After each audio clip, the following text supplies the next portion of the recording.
Et, comme tu peux l'entendre, depuis ce jour, j'ai la voix de Gérard Depardieu. Bordel, c'est pas croyable. Brandon le français. À qui le dis-tu, ma couille? Eh, si te manque une couille, compte pas sur moi pour la remplacer. Allez, je taquine. Tu sais ce qui m'arrive quand j'ai un coup de froid? Tu attrapes un rhume? Oui, mais si c'était seulement ça, ce ne serait pas rigolo. Tu veux savoir ce qui s'est passé la dernière fois que j'ai attrapé un rhume? Oui. Ben je me foutrais pas de ta gueule si je te disais que ça m'a donné la même voix que celle d'Eddie Murphy. Ah bah ça alors? T'aurais pu être le flic de Beverly Hills? Pas trop, non. Et entre nous, si j'avais pu choisir, j'aurais préféré être Shaft. Damn right.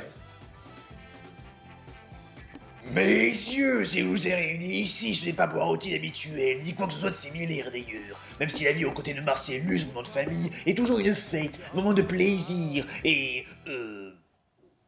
Vous n'étiez pas en costard il y a genre 10 secondes? Non mais je rêve vous quoi? C'est quoi ces accoutrements? C'est pas professionnel tout ça. Toi, Brandon, on dirait un réfugié syrien passé à l'éléphant bleu. Et toi, Stéphane, tu me déçois beaucoup. On dirait une contrefaçon des Beach Boys façon Black Exploitation. Non mais sérieusement, quoi. Oui, mais on avait chaud, patron. Excusez-nous si on paraît dévergondé. De toute façon, je m'en fous. Je sais pas si vous regardez les infos, mais moi, je me tiens au courant de ce qui se passe. Je m'informe, voyez-vous, comme pour les dernières tendances vestimentaires, par exemple. Et ce qui se passe est alarmant. Si c'est tellement alarmant, on va partir se changer tout de suite. Mais non, espèce d'idiot. La chose alarmante, c'est qu'on a remarqué une tendance prononcée à voir des noirs mourir un peu partout sur la planète. Et le plus, c'est toujours d'une manière théâtrale ou dramatique. Ah bon, mais pourquoi? Il y a des connexions entre les mœurs? Qui pourra organiser ça? Ça me paraît insensé. J'en ai aucune idée. Mais j'avoue que tout ça me fait bien peur. Vous comprendriez bien pourquoi. Je compte sur vous pour éclaircir ce mystère. Alors traînez pas la patte. Je vous fais pas du pognon pour glander. Mais pourquoi ils s'en vont en reculant? Finalement, il fait plutôt froid dans cet immeuble. Ils ont des problèmes de chauffage ici. On a bien fait de se rhabiller, même si j'aurais bien pris une petite laine. Ouais, ben moi je crois que je vais attraper un rhume. Tu sais Stéphane, j'ai un peu cogité, je me demandais comment on allait faire ce job en fait. Je t'avoue que détective, c'est pas vraiment ma spécialité. Je ne sais pas si je t'avais dit qu'il y avait un temps où j'aurais pu être danseur professionnel, mais le disco était passé de mode. Va savoir pourquoi. Puis je me suis souvenu que j'étais un voyou de le plus jeune âge. J'ai toujours aimé vivre dangereusement. Ça me donnait un cœur de romantique. On pourrait même dire que je suis tombé dedans quand j'étais tout petit et... Attends, Brandon, là ce que t'es en train de me dire, c'est que t'as pas d'idée. Et c'est moi que Marcellus dit être déçu. Non mais laisse-moi continuer, voyons. Ce que je voulais dire, c'était que quand je montais pas des filles, je montais des films. Je m'occupais du son également. Quand il m'en manquait, je sortais, je prenais mon micro, puis j'allais directement cueillir ce qu'il fallait. Donc je me dis que dans notre cas, faudrait faire pareil. On irait dehors, voir des gens et... Quel genre? Ceux qui se font buter? Je suis pas dans le voodoo, mec. Mais t'énerve pas, ma couille, j'ai pas dit ça. Je disais, on pourrait voir des gens qui connaissent des gens de couleur noire morts récemment. Wow, stop une seconde là. Et comment on va les aborder? Bonjour madame, vous aurez un ami noir, il est pas mort par hasard? C'est bon, panique pas, on dit qu'on est journaliste. Non mais tu te fous de ma gueule ou quoi là? Hein? Avec ta coupe de cheveux rétrograde et ma belle gueule de tueur? Des journalistes? Vraiment? Toi tu serais plus convaincant en scientologue et moi un collectionneur de BD qui aurait la putain de maladie des autres vers. Non mais sans déconner, c'est une sacrée idée de con. Alors compte pas sur moi. Eh ben on fait comment alors? Tu me dis, moi je me pose pas de questions à ce niveau-là. Zéro nada que dalle. En fait, tu ne veux pas sortir parce que tu crois que tu vas mourir. Va chier. Me dis pas que t'as peur. Je te dis merde.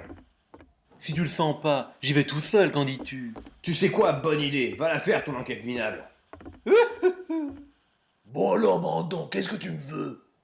J'ai pas que ça à foutre d'un chien. En plus, tes histoires de journalisme, je trouve que ça pue. Écoute, Rocu, j'ai vraiment besoin de toi. Marcel veut des réponses. Si je lui en donne pas, il va me couper les couilles. Ouh, il en fera des hors d'œuvre. Mais enfin, de quoi t'as peur? T'es pas black. C'est ton copain Stéphane qui devrait s'inquiéter. Il va finir comme un pote black. Il s'appelait Dillon et c'était mon bestou. Un vrai fan de Jazz Brown. Et je l'aimais très beaucoup. Ah, vous êtes fâché?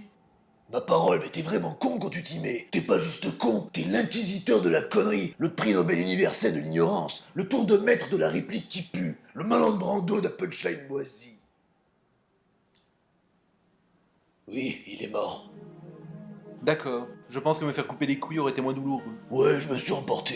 C'est pas que je t'aime pas, mais Dillon me manque. Je vais te raconter ce qui lui est arrivé. On était chez moi, à l'aise, tranquille, en train de regarder les films de nos vacances passées au Cap d'Agde. Je te jure, c'était les meilleures vacances du monde. Ça semblait bien gai tout ça. Ah ben, on était bien contents quand on était tous les deux.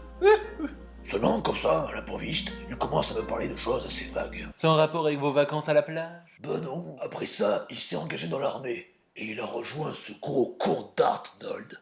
Ce qu'il recherchait, c'était l'incarnation d'une force meurtrière. Dillon l'appelait l'ennemi blanc. Pas au sens ethnique, hein.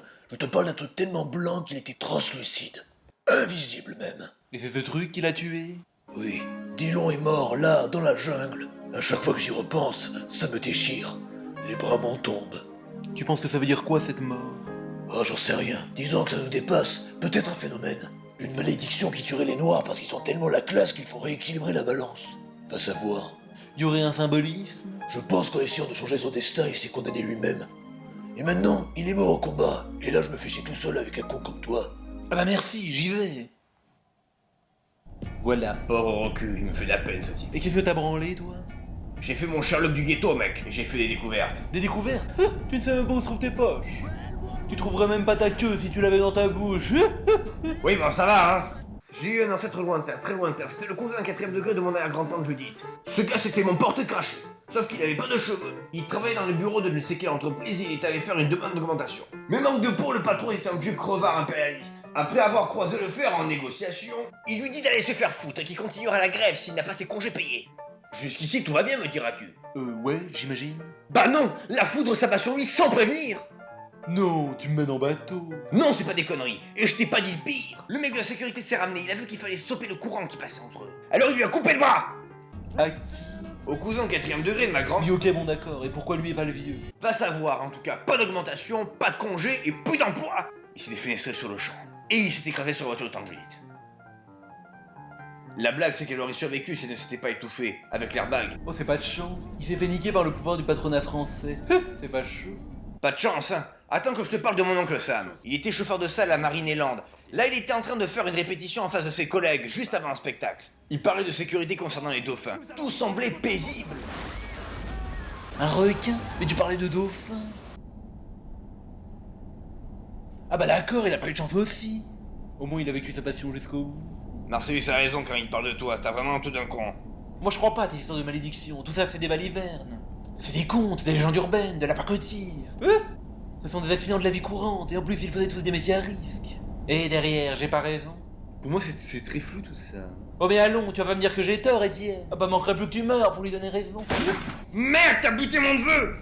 Putain, Brandy. Tu m'as appelé Brandy? Oh ça me touche Stéphane. Comment le coup est parti? J'ai le doigt qui a glissé. C'était l'avenir de la famille, le premier à avoir eu le bac. Allons, calme-toi Stéphane, c'est pas si grave. Monte pas sur tes grands chevaux. Bordel mec, là c'est sûr et certain que je fais partie de la malédiction. Et tous les autres blancs aussi. Occupe-toi donc de regarder la route. J'espère qu'il faut bien leur travailler, ces cons. Ah con. Non, je suis mort. On a tué Marcel. Ouais, ça veut dire qu'on a fini de travailler plus tôt. On fait quoi alors? Bah, on pourrait aller au resto. On n'est pas bien là?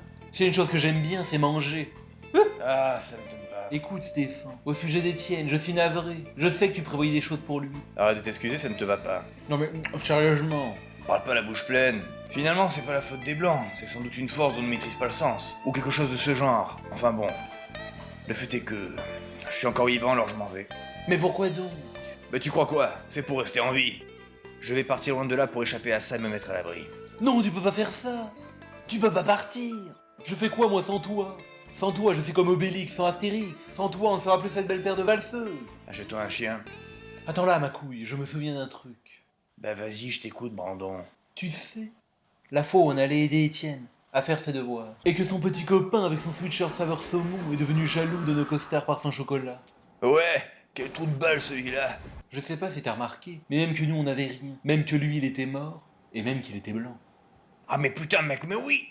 Maintenant que j'y pense. Mais ce que tu es en train de me dire, Brandon, c'est que nos mésaventures nous auront servi à quelque chose. Que, en vérité, non seulement t'es pas un gros con, mais t'as un raisonnement qui émerge. Bah vas-y, je t'écoute. D'abord, je vais aller chier. Je prends un peu de lecture, tiens. Bah putain, qu'est-ce que j'espérais aussi. Quel chieur. Oh zut, les chiottes sont occupées. Oublie l'envie, concentre-toi. Bon, Stéphane, c'est ton grand copain. Enfin, je crois. Mais ce qui importe, c'est que tu le rassures. Surtout, parce que j'ai compris le fin mot de l'histoire.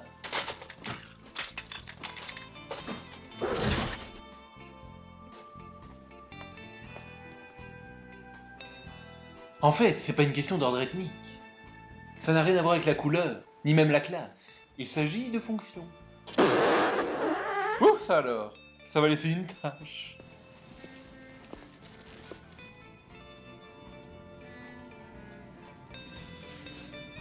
Quoi qu'on en dise, on a tous un rôle à jouer. Faut pas se mentir, moi je suis con, c'est vrai. Si certains meurent, c'est au service de l'intrigue. C'est de la branlette intellectuelle, voilà tout.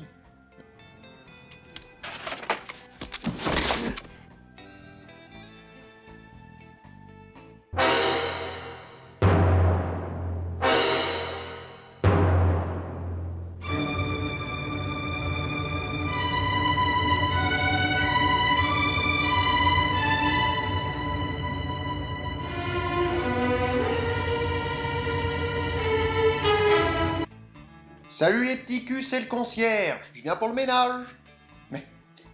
Mais ça pue ici, mais d'où ça vient? Oh. Et dis donc, espèce de crado, c'est toi qui as salopé mes chiottes?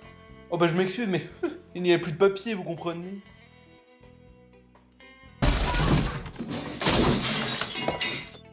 Excuse acceptée. Pauvre con. Bon, je vais aller chercher la serpillière.